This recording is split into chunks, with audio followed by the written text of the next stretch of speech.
Hi guys, Steve Blankard here again, and this is part 2 of how I convert 22 Hornet brass to 25 Stevens rimfire. If you just came across this video and you didn't see part 1, I suggest you just stop now, go back and watch part 1 first, and then come back here to part 2. Part 1 is where we converted the brass itself, just the shape, to 25 Stevens centerfire. Part 2, what we're going to do now is I'm going to show you how I convert the centerfire brass to reloadable rimfire. So the first step is here at the lathe. So I'm going to set the camera back on the lathe again so you can see what I'm doing. But we got two things to do here. We're going to drill the centerfire pocket out with a number 2 drill bit, which is about 221 thousandths. And then I'm going to ream that hole to 224 thousandths with a chucking reamer. And that will make a nice press fit for the acorn blank that is around 225 to 226. So that's the ideal way to do it. So let me get the camera around and get set up here. Hopefully you can see what I'm doing here. All right, so I'm at the lathe. So I'm going to take my centerfire 25 Stevens case that I made in part 1. I'm going to put it in the collet here, tighten it down good. And I've got a number 2 drill bit here. Come up. And we're just going to drill that primer pocket out. Put a little oil on this. I don't know if y'all are familiar with drilling brass. Brass is kind of a difficult thing to drill because it's soft and the drill bit wants to grab and pull itself into it. So it takes some lubrication, and you actually want to use a drill bit that's not super sharp. That'll work better. So, all right, here we go.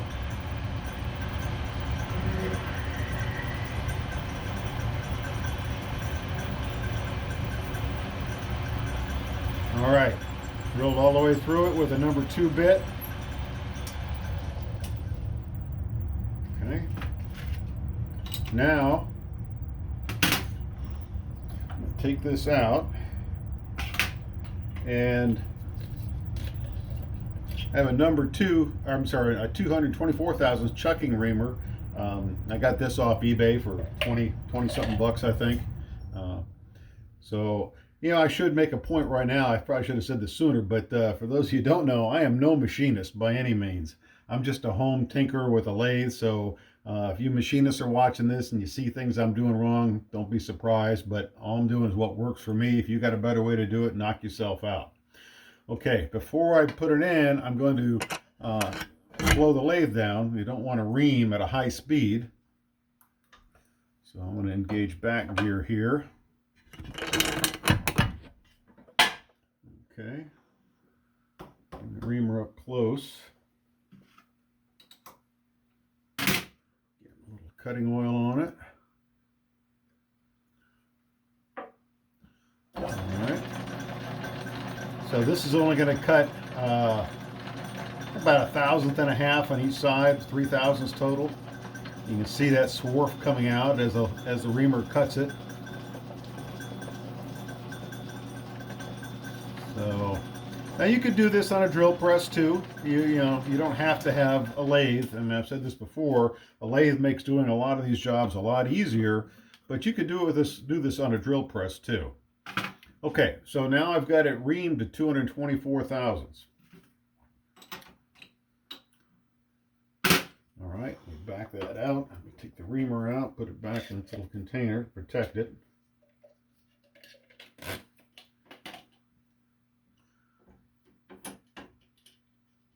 Okay, so here's our case with the hole now drilled and reamed to 224 thousandths. So the next step now is to take it over the drill press, and we need to drill the recess for the acorn blank rim. So I'm going to bring the camera over there and get set up. So just give me 1 second here. Okay guys, I'm set up over here at the drill press now. So I'm going to use a 9/32 drill bit to drill down a little bit to make the recess for the acorn blank's rim. when the acorn blank is seated, it should be flush with the back of the case. And this is probably maybe one of the trickiest parts, is getting the depth right. So when you do this, drill just a little bit at a time, put an acorn blank in it and test it, see if it's flush, fit it in your rifle. Now, I've done a lot of these, so I've kind of got mine set up how I want it already.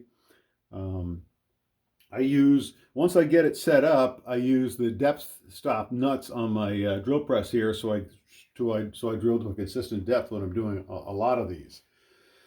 So I'm gonna get it up underneath here. Now I leave the vise loose so it can float. And one little trick I found is I put the drill bit down into the hole to get started, and then I turn it by hand slowly backwards, and that will center the drill bit in the hole that I've already reamed there. All right, so I'm gonna go ahead and drill this down a little bit.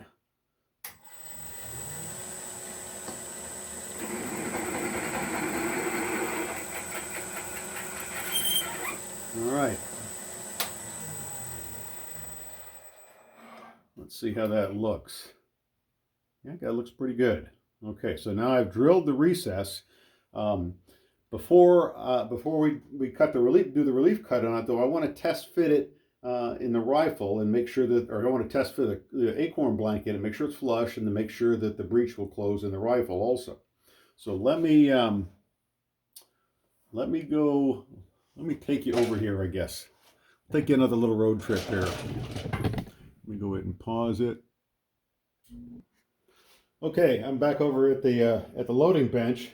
Now I have a little thing I've made up for seating these acorn blank primers that makes it easy for me. I mean, you get these little acorn blanks. I think most of you are familiar with these if you're watching this. I've copied basically a shell holder, the base of a shell holder, just any shell holder that fits inside in the ram. But I made a flat top one, and this is just a flat anvil that I use for seating these acorn blanks.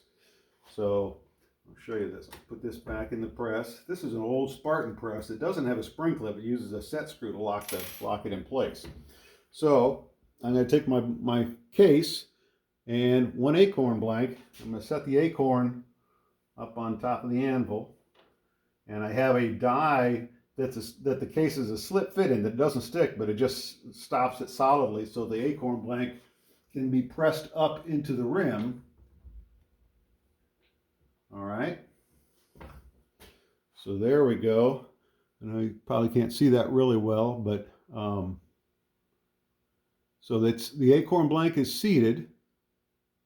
So let's try it in the rifle here and just see if the breech block's going to close. All right. So I've got the rifle.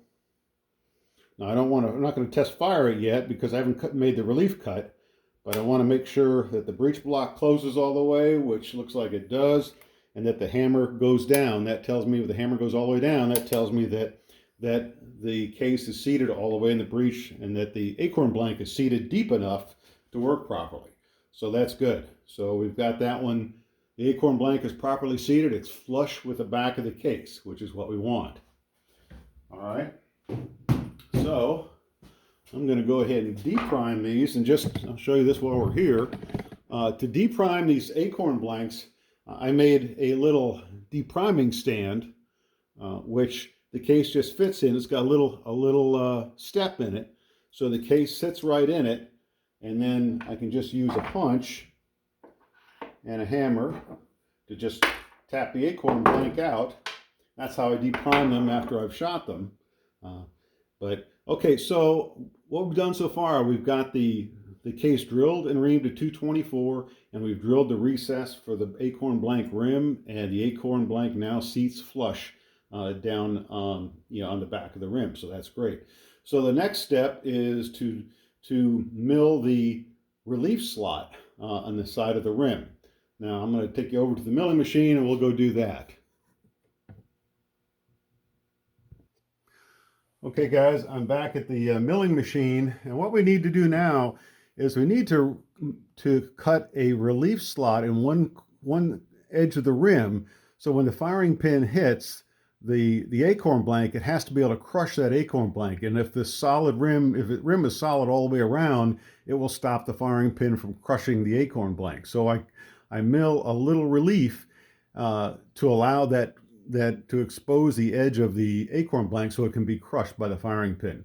Now the rim, if you remember from part 1, we machined this rim to about 50 thousandths thick. I'm going to cut the relief slot about 25 thousandths, so it's going to be about half the depth of the rim.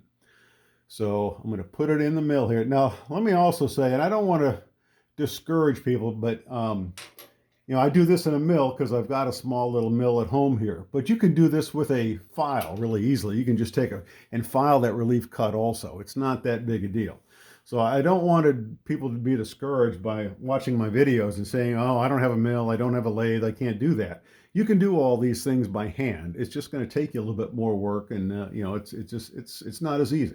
So don't be discouraged if you don't have the mill. Okay, so I've got the case in the vise here. I'm going to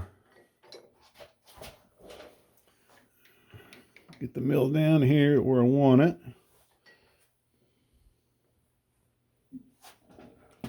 Let me get it adjusted. So I always start, when I mill these, I start in the center of the hole and then work my way out. And that prevents a big burr from getting thrown up on the inside of the hole. It just leaves a little burr on the outside, and then we're just going to file that off. All right, so I've got it centered. I'm going to bring it down. Okay, so I've got it 0 there. I'm going to take it to 25 thousandths.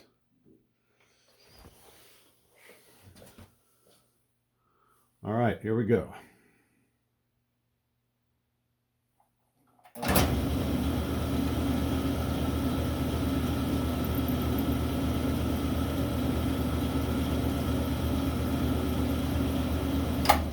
All right, that's all it takes.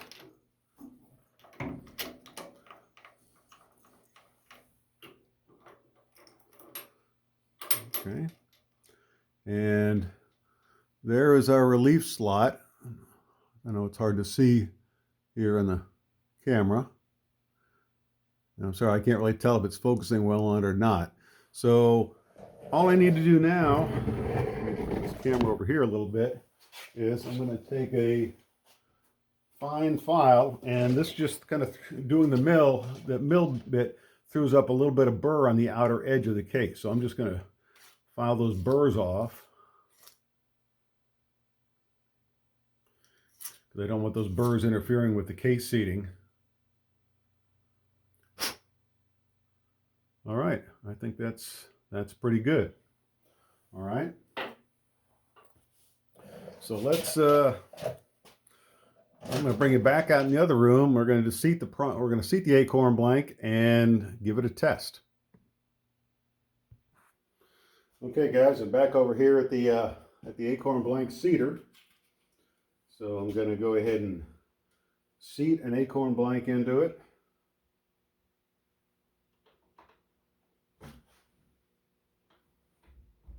And that's a nice press fit. I can feel it as it seats at home, because I used that reamer to make the hole 224 thousandths. I can feel that acorn blank just presses into it nice and tightly. Now, if you don't have a reamer, you know, you can use a drill bit. I think there's a drill bit that's about 225 or 226, or somewhere around there. They may be a little bit loose, but you can use a little Loctite to retain them in the hole if they're loose that way. Or you could even squeeze them a little bit with some needle nose. That'll make them oblong, and then they'll fit. But you may get a little more gas leakage that way. Okay, so I've seated the primer. It looks flush. I think we're good. So let me move you over here a little bit.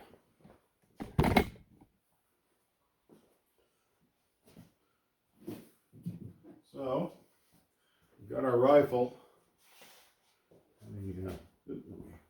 Adjust this a little bit. Okay, so let's see if the breech block's going to close now.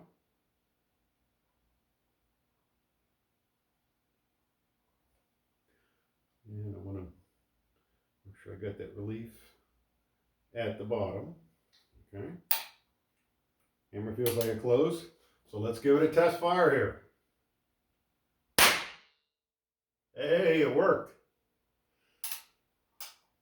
All right. Set that down. So there is our 25 Stevens rimfire case, and hopefully you can see the firing pin indent on the acorn blank. It worked quite well. So that's it. I could have annealed the case mouth one more time, but usually what I'll do is after I form them, I'll take them out, shoot them for the first time to fire form them, and then I'll anneal the case mouth again after that. And I don't size them much after that. I'll run them into the next. I'll just use the sizing die just to neck size enough for the bullet to get a good grip in it. But that's it. That's how I make 25 Stevens rimfire brass from 22 Hornet brass. So yeah, it's a bit of work. It's a bit of work to make them, but once you got them made, you take care of them. They'll last a long time, and it's a wonderful way to get these old rifles shooting again. So, hey, I hope you enjoyed this. Thank you very much for watching. I appreciate it. Please like the video and subscribe to my channel, and I'll have more videos coming out soon. All right, take care.